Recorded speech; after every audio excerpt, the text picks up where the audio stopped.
Mutual presents The Mysterious Traveler.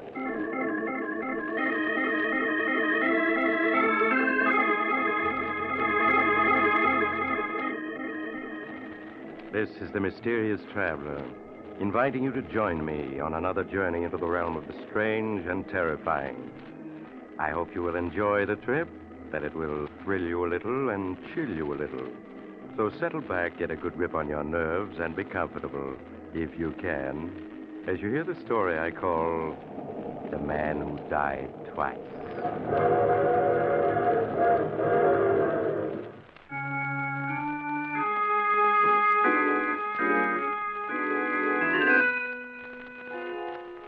Tonight, we're going to delve into a murder most strange, one that confused many of the greatest legal minds of our day.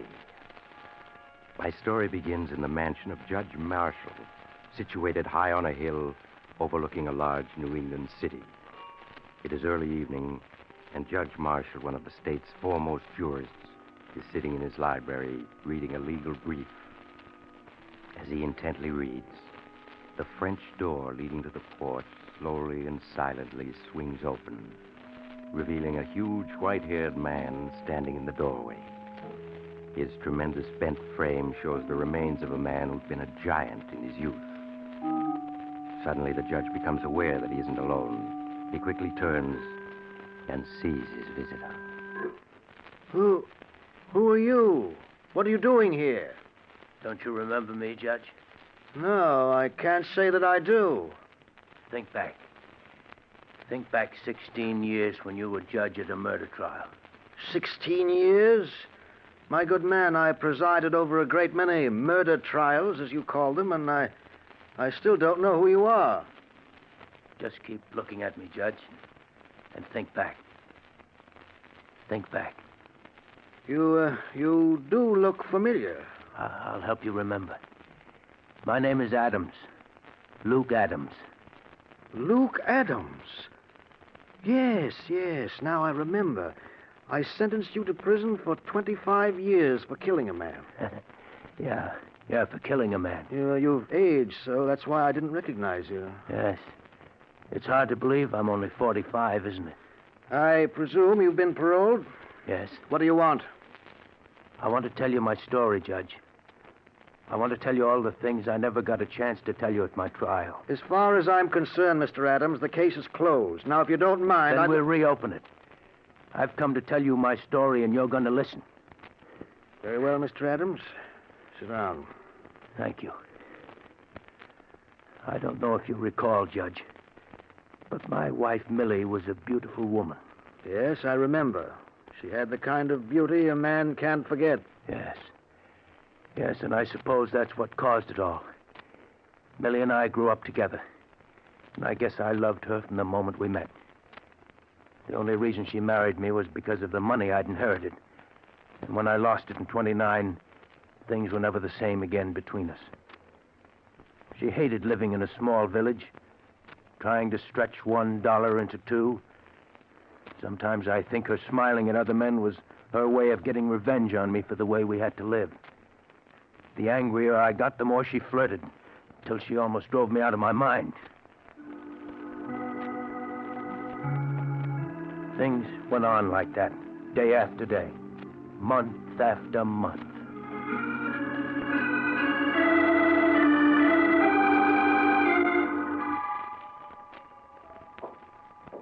Here comes Luke. Hello, Luke. Getting home from work a bit early today, huh? Yeah. Your missus and I were just talking about how hot it is. Yeah. You must have found it fierce, breaking stone in the quarry in this heat. Uh-huh. Well, I've got to be going. See you again. What was he hanging around for? He just happened to be going past. Stopped to say hello. Is there anything wrong in that? It's funny. Every time I see you talking to someone, it's always a man. How come I never see you talking to women? Because all the women in this village are a bunch of cats. They hate me because I'm beautiful and they're not. All right. But I'm warning you, I don't want to see Chuck, Riker, or any other men hanging around here. If I do, there's going to be trouble.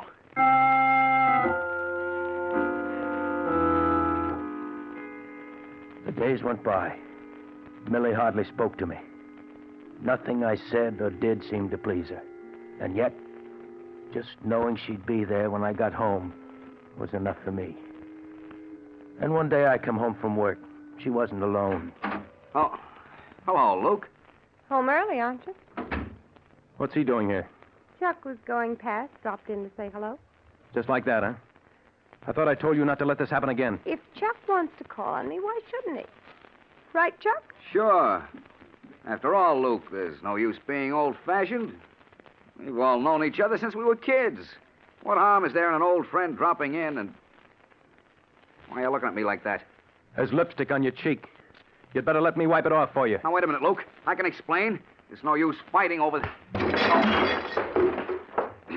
Get up. Now, wait a minute, Luke. Can't we... Get up. Talking won't help. You'll have to fight your way out. That's it. Pick up that poker. Come on, come on. What are you waiting for? Okay, you asked for it, and you're gonna get it. No. No, Luke, no. This'll learn you. No. Not to hang around other men's wives. No. Before I'm through with you, no woman will want to look at you. Luke, stop it. He's out on his feet. Stop it. How does he look to you now, Millie? I'll throw him out, then you and I will settle a few things. Come on, you. Out you go. Here's a push to start you on your way. There. Now we come to you. You think I'm afraid of you. Go ahead, hit me. Ruin my looks so no man will ever want to look at me. Go ahead. Millie, don't talk like that. You know how much I love you. Why are you doing this to me? I know I haven't been able to give you all the things you want, but that's no reason to treat me this way. I won't stand for it, Millie. All right, then, let's separate. You go your way, and I'll go mine. No, I couldn't live without you. You know that. I'll never let you go. You're mine, do you hear? Oh, stop it. Millie, don't turn away from You me. make me sick. All right. But I'll never give you up. Never.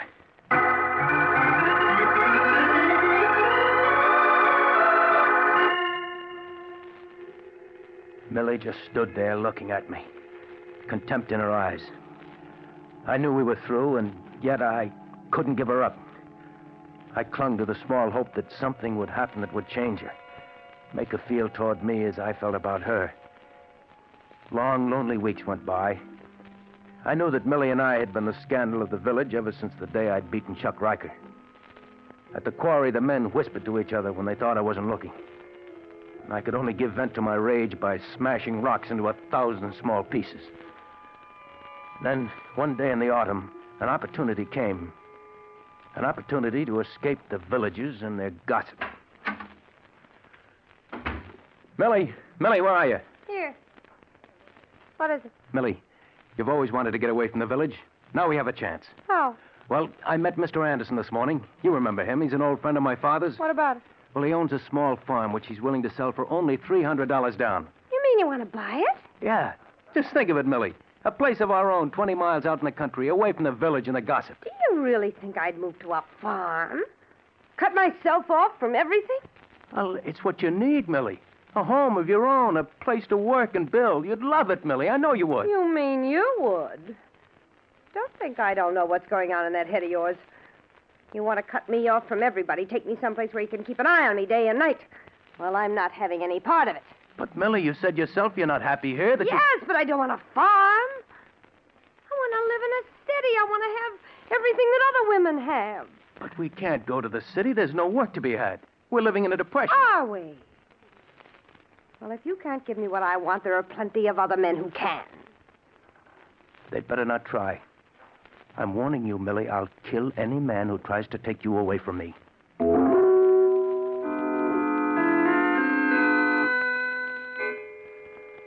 Weeks went by. Weeks in which Millie scarcely spoke to me. We lived as strangers in an uneasy truce. I worked from dawn to twilight at the quarry, and as I worked, I could sense the men gossiping about Millie and myself. I would think of Millie and wonder what she was doing at that very moment. Steve, Yeah, baby? I can't stand it anymore. I can't go on living with Luke. The way he stares at me with those big cow-like eyes of his, watching every move I make. Well, you'll just have to go on putting up with it for the time being. It's all right for you to say that. You don't have to live with him. Sometimes I wonder if you really love me. Oh, don't talk like that, baby. You know I love you. Would I be putting my neck out like this if I didn't? Nobody knows we're meeting secretly. Maybe not, but sooner or later someone will see us together, and then there'll really be trouble. Afraid? I've never run away from a fight yet. I don't mind telling you, I wouldn't like to mix with that gorilla husband of yours. I know, Steve. You've got to be careful. Don't worry, I intend to be. Just let me raise some dough, baby. Figure out one or two angles, then you and I'll be off for the big city. What about Luke? He'd be sure to follow. You don't know what he's like, Steve. He'd never rest till he found us. And when he did... Yeah, you don't have to draw me any pictures. I know that type. If we run off, we'd never have a minute's peace. We'd always be wondering when he was going to catch up with us. Yes. Oh, Steve, what are we going to do? Oh, I don't know, baby. I don't know. We'll just have to sit tight for the time being and be careful not to be seen together. All right, Steve. Oh, cheer up, baby. We'll make the big city yet, and until then, we've got this. Oh, yes, Steve. Yes.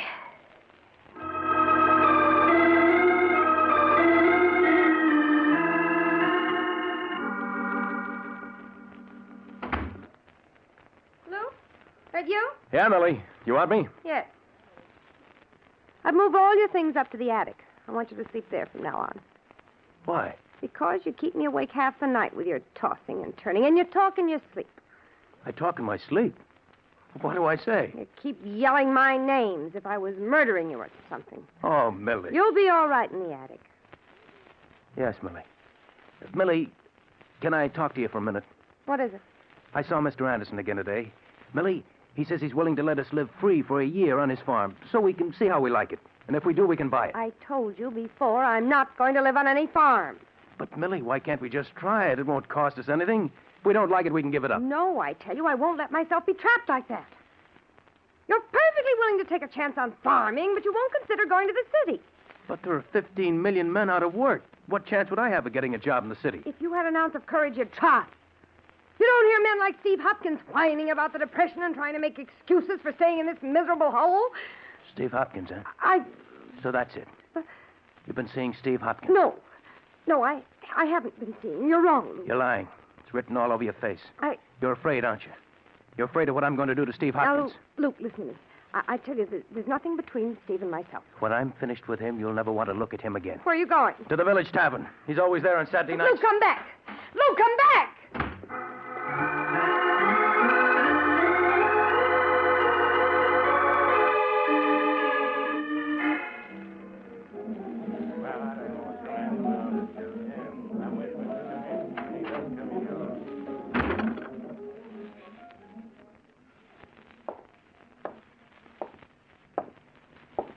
Hopkins, I want to talk to you.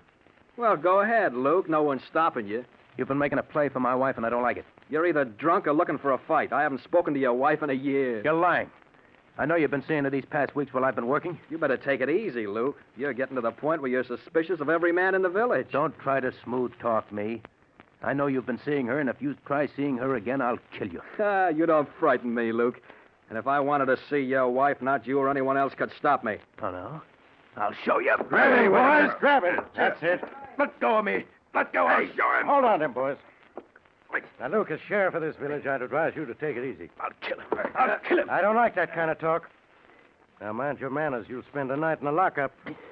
No man's going to make a fool out of me and live. Now, get hold of yourself. If Steve was seeing your wife, it'd be common gossip in no time. You know that. He may have fooled you folks, Sheriff, but I know better. You can protect him here, but just wait until I catch him alone. Just wait.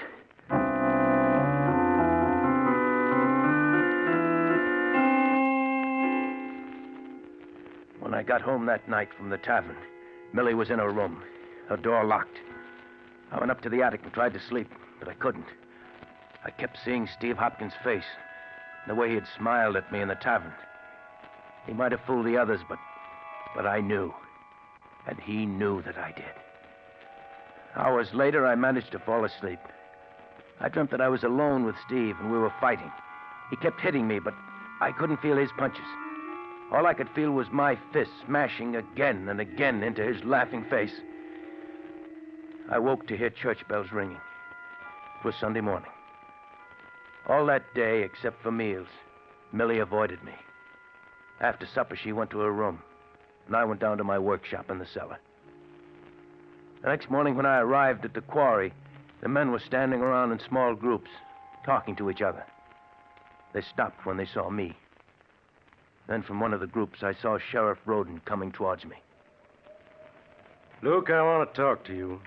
What about? A number of things. Is your sledgehammer? Why, sure. That's my initials on the handle. Why is it all wrapped up in paper? I'll ask the questions, Luke. Where were you last night around 11 o'clock? 11 o'clock? In my workshop in the basement. Why? Anybody with you? Oh, no. I was alone. Luke, you're under arrest. Under arrest? What for? For the murder of Steve Hopkins. For the murder of Steve Hopkins? Yes. His body was found in his cabin an hour ago. He'd been brutally beaten to death last night around 11. With this sledgehammer. It was found at the scene of the crime. You mean you think I did it? It sure looks that way. Let's go, Luke. No. No, I won't. I didn't kill Steve You'll Hopkins. get your chance to prove you didn't. Now, let's go. No. I didn't do it. I tell you, I'm innocent. Grab him, man. Let go of me. That's it. Come on. Hold him while I get these cuffs on him. I didn't do it. I tell you, I didn't do it.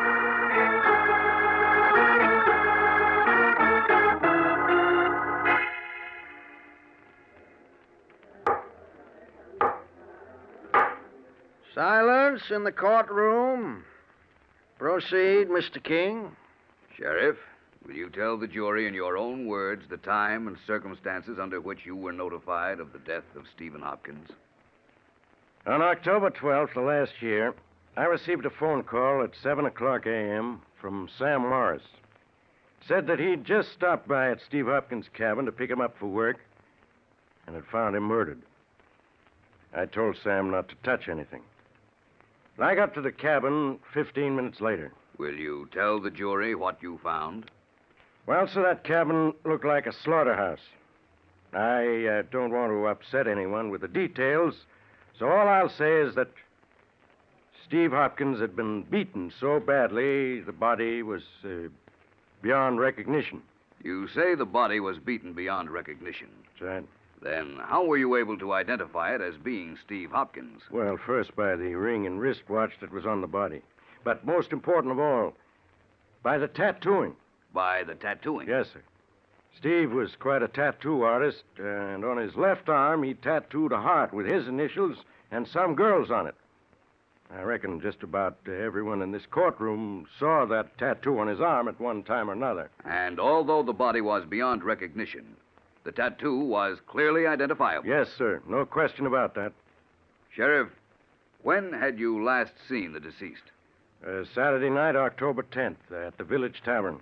Did anything unusual take place at the tavern that night? Yes. Luke Adams came into the tavern around 9 o'clock. He accused Steve Hopkins of hanging around Mrs. Adams, threatened to kill him. Sheriff, can you remember Luke Adams' exact words when he made that threat? Well, his last words before he left the tavern were, "Just wait till I catch him alone. Just wait." I see. Now, Sheriff, when you arrived at the scene of the crime, did you find the death weapon? Yes, sir. Steve Hopkins had been beaten to death with a sledgehammer. I found it in the cabin, covered with blood. Was there any identification on the sledgehammer? Yes, sir. On the handle were carved the initials, L.A.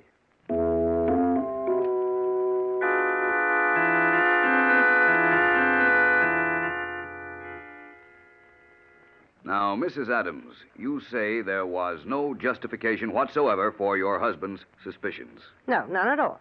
In other words, he was mistaken when he accused Steve Hopkins of forcing his attentions on you. Yes, he was.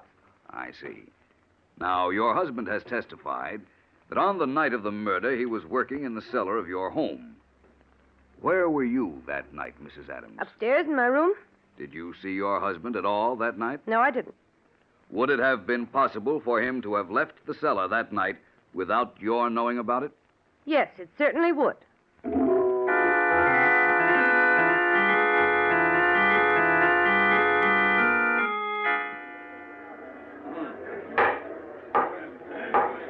Silence in the courtroom. The prisoner will rise. Luke Adams, You have been found guilty of murder in the first degree with a recommendation for mercy. The court hereby sentences you to 25 years imprisonment in the state penitentiary.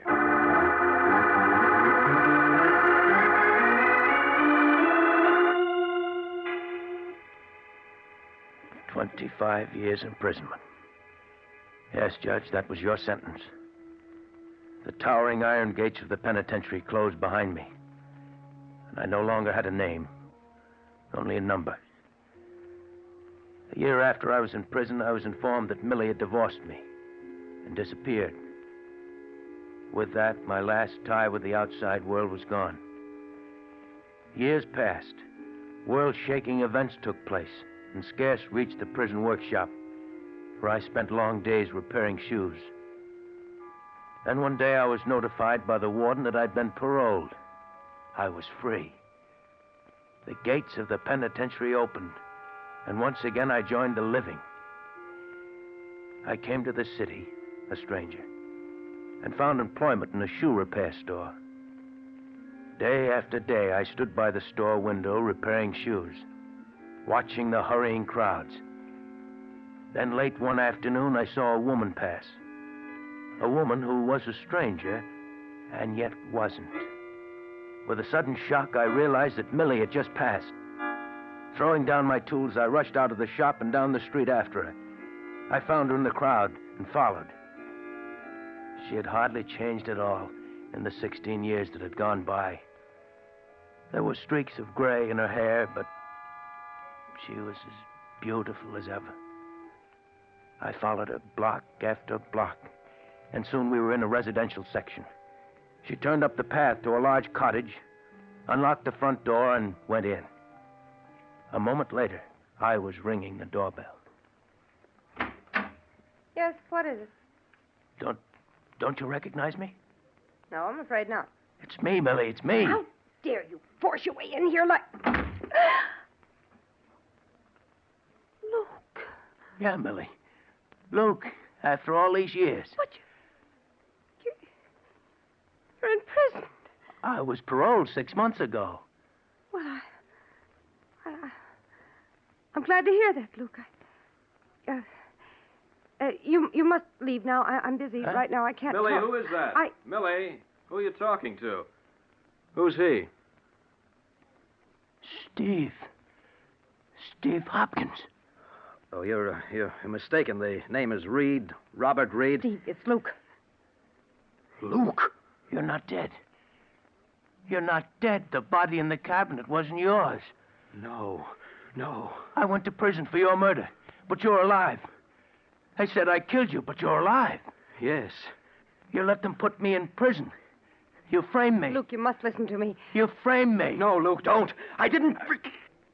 You framed Luke, me. let go of him. Let go of him. Don't, Luke. Don't. Whose body was that they found in your cabin? A young hobo I picked up by the railroad tracks. But the tattooing on the arm. After I'd killed him with your sledgehammer, I tattooed his left arm to look exactly like mine. I put my wristwatch and ring on the body and then beat him beyond recognition. And then you ran away, leaving me to stand trial for murder. Luke, what are you going to do? What am I going to do? You remember Judge Marshall, don't you, Millie? Yes, I remember him. Well, I read in the papers a few weeks ago that the judge lives here in a fine mansion overlooking the city. What are you getting at? Steve and I are going to visit Judge Marshall. No, Luke, no. You know what that would mean. Luke, we have some money. If you'll just forget what's happened, we'll give you money, plenty of it. Yes, we'll give you $10,000. 20,000. I'm not interested in money. Come on, Steve. Luke, you can't do this to me. You can't. Luke, you once loved me for my sake. Come Don't. along, Steve. No, I won't go. If they find out about that hobo, they'll hang me. I wouldn't have a chance. You'll come, Steve, one way or another, understand? Yes.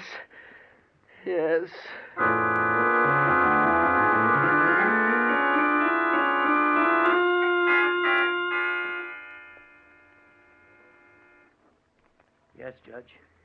He didn't want to come here, but in the end, he came. Incredible. Simply incredible. The man is a monster to have done what he did. Where is this man, Steve Hopkins, now? He's out on the porch, Judge. Bring him in, Mr. Adams. I want to see that man. All right, Judge.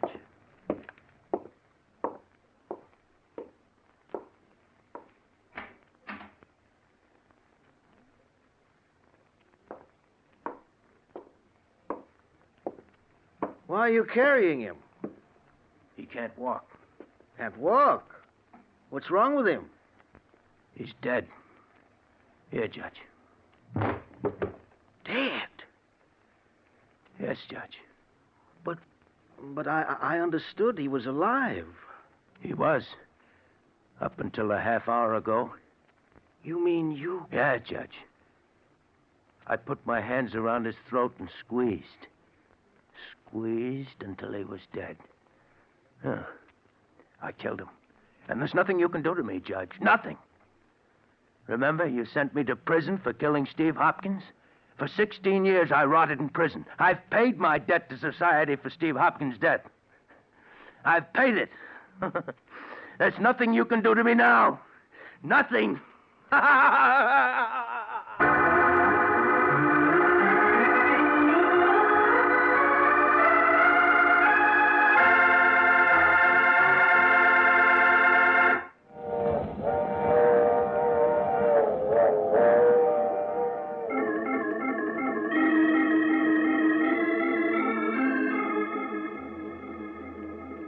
This is the mysterious traveler again. Did you enjoy our little trip? What happened to Luke Adams? Well, his case became one of the most celebrated controversies of the day. Some legal minds claimed he couldn't be sent to prison again. He'd already been punished. Other legal experts insisted he should be tried again.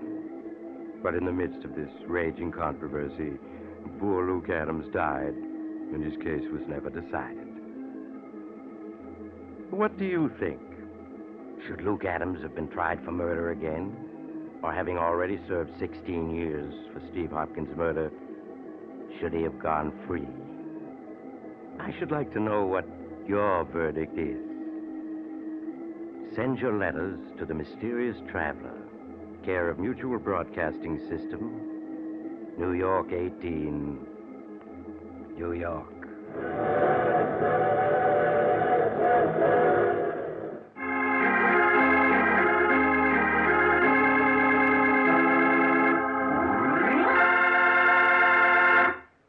You have just heard The Mysterious Traveler, a series of dramas of the strange and terrifying.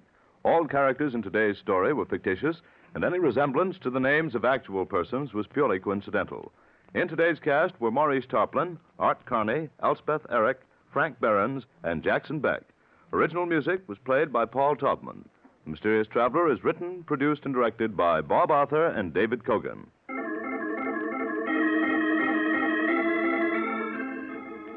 Listen next week to a tale titled The Ivory Elephant. Another Strange and Suspenseful Tale of the Mysterious Traveler.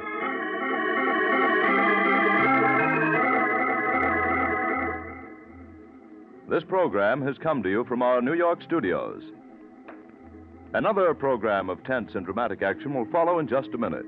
Stay tuned to this station for Official Detective. Carl Caruso speaking. This is the Mutual Broadcasting System.